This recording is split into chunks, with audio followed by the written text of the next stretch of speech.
Hi students, இன்னைக்கு நம்ம பார்க்க போற lesson Origin and Evolution of Life. இந்த lesson வந்து 10th standard science biologyல 19th unit கொடுத்திருக்காங்க. The Origin and Evolution of Life. இந்த lesson ஓட book back 1 mark question and answers தான் பார்க்க போறோம். First நம்ம பார்க்க போறது choose the correct answer. First question. Biogenetic law states that dash. Options are A. Ontogeny and phylogeny go together. Option B. Ontogeny recapitulates phylogeny. Option C. Phylogeny recapitulates ontogeny. Option D. There is no relationship between phylogeny and ontogeny. Correct answer is option B. Ontogeny recapitulates phylogeny. அதாவது ஆன்டோஜெனினா என்ன அப்படின்னு பார்த்தா development of an organism தான் வந்துட்டு ontogeny அப்படின்னு சொல்கிறாங்க.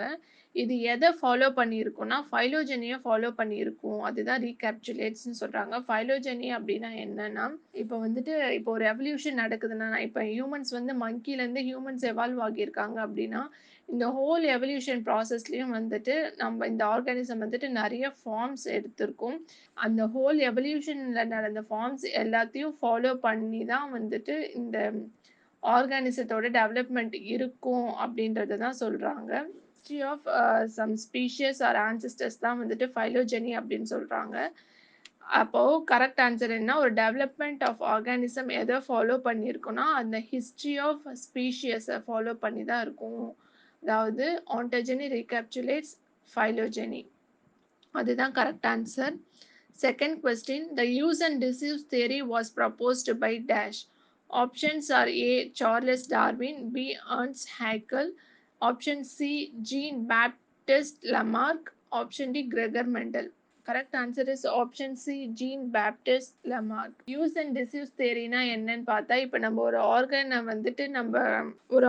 வந்துட்டு நம்ம கண்டினியூவஸாக கான்ஸ்டண்ட்டாக நம்ம யூஸ் பண்ணிக்கிட்டே இருக்கோம் அப்படின்னா அந்த ஆர்கன் வந்துட்டு நெக்ஸ்ட் ஜெனரேஷனில் அதோட எவல்யூஷனில் வந்துட்டு நல்லா ஸ்ட்ராங்காகவும் நல்லா ஸ்ட்ரென்த்தாகவும் வந்துட்டு டெவலப் ஆகும்.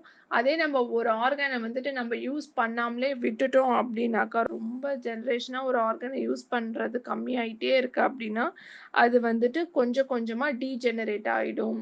அது வந்து கொஞ்சம் கொஞ்சமாக அது நின்று போயிடும், அது டெவலப் ஆகிறது அப்படின்னு சொல்கிறாங்க. இப்போ மங்கிக்கெலாம் வந்துட்டு வால் இருந்துச்சு, ஆனால் ஹியூமனுக்கு வால் இல்லாததுக்கு காரணம் வந்துட்டு இந்த நம்ம அதை ரொம்ப சரியாக யூஸ் பண்ணாமல் விட்டு அந்த ஆர்கன் வந்து கொஞ்சம் கொஞ்சமாக மறைஞ்சிருச்சு நமக்கு நம்மளோட எவல்யூஷனில். இதுதான் யூஸ் அண்ட் டிஸ்யூஸ் தியரி அப்படின்னு சொல்கிறாங்க. இதை ப்ரப்போஸ் பண்ணது யாருன்னு கேட்டால் Lamarck. Third question, paleontologists deal with dash. Options are A. Embryological evidences, B. Fossil evidences, C. Vestigial organ evidences, D. All the above. Correct answer is option B. Fossil evidences. Fourth question, the best way of direct dating fossils of recent origin is by. Options are A. Radiocarbon method, B. Uranium lead method, option C. Potassium argon method, option D. both A and C. Correct answer is option A. Radiocarbon dating method. Radiocarbon dating method அப்படின்னா என்னன்னு பார்த்தா இப்போ ஒரு organism வந்து இறந்து போயிடுச்சு அப்படின்னா அதோட டெத்துக்கு அப்புறம் வந்துட்டு அது டெத் ஆகி எவ்வளோ டைம் ஆகியிருக்கு அப்படின்றத வந்துட்டு இந்த ரேடியோ கார்பன் மெத்தட் மூலமாக நம்ம தெரிஞ்சுக்கலாம். அது எப்படின்னா ஆர்கானிசம் உயிரோட இருக்கிற வரைக்கும் அதுக்கு வந்து C14 கன்சம்ஷன் வந்து அதிகமாக இருக்கும். அது நிறைய C14 வந்து உள்ளே எடுக்கும். அதுவே வந்துட்டு அந்த ஆர்கானிசம் வந்து டெத் ஆயிடுச்சு அப்படின்னா அந்த கார்பன் அந்த டீகேயிங் ஆஃப் கார்பன் மட்டும்தான் இருக்கும். அந்த கார்பன் வந்து கொஞ்சம் கொஞ்சமாக டீகே ஆகிக்கிட்டே இருக்கும்.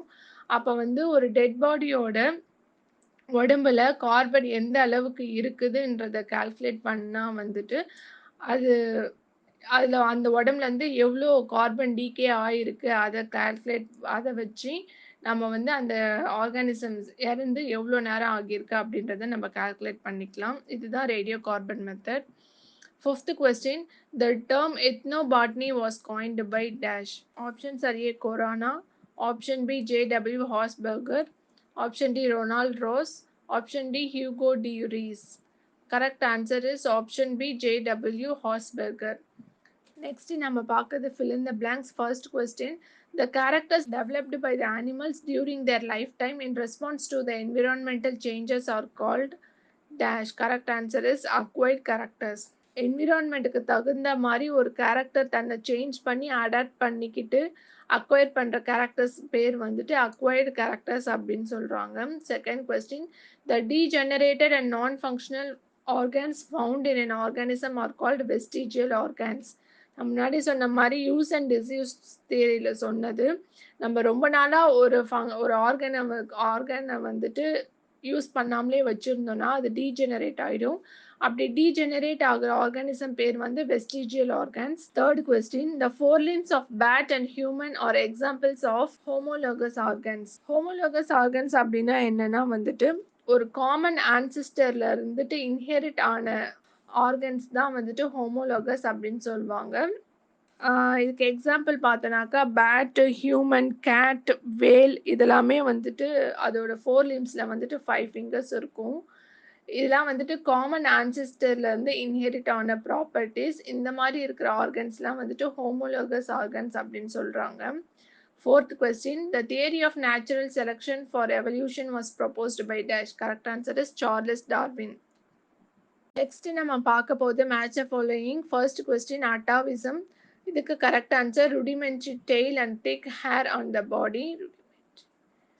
atavismனா என்னன்னா பார்த்தா reappearance of ancestral characters in some individual.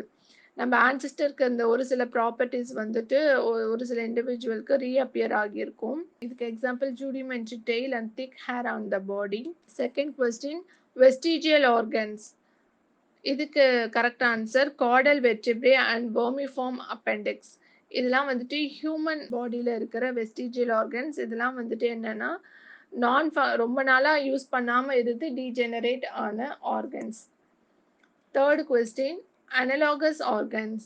இதுக்கு correct answer a wing of bat and a wing of insect. Analogous organs அப்படின்னா என்னன்னா கொஞ்சம் ஒரு சில ஆர்கன்ஸ் இருக்கும். அந்த ஆர்கன்ஸ் வந்து பார்க்கறதுக்கும் ஒரே மாதிரி இருக்கும். அதுக்கு சிமிலர் ஃபங்க்ஷன்ஸும் இருக்கும். ஆனால் அதோட ஆரிஜின் வந்துட்டு சேம் கிடையாது. அது வந்து காமன் ஆன்சிஸ்டர்லேருந்து வந்த 2 ஆர்கானிசமாக இருக்காது.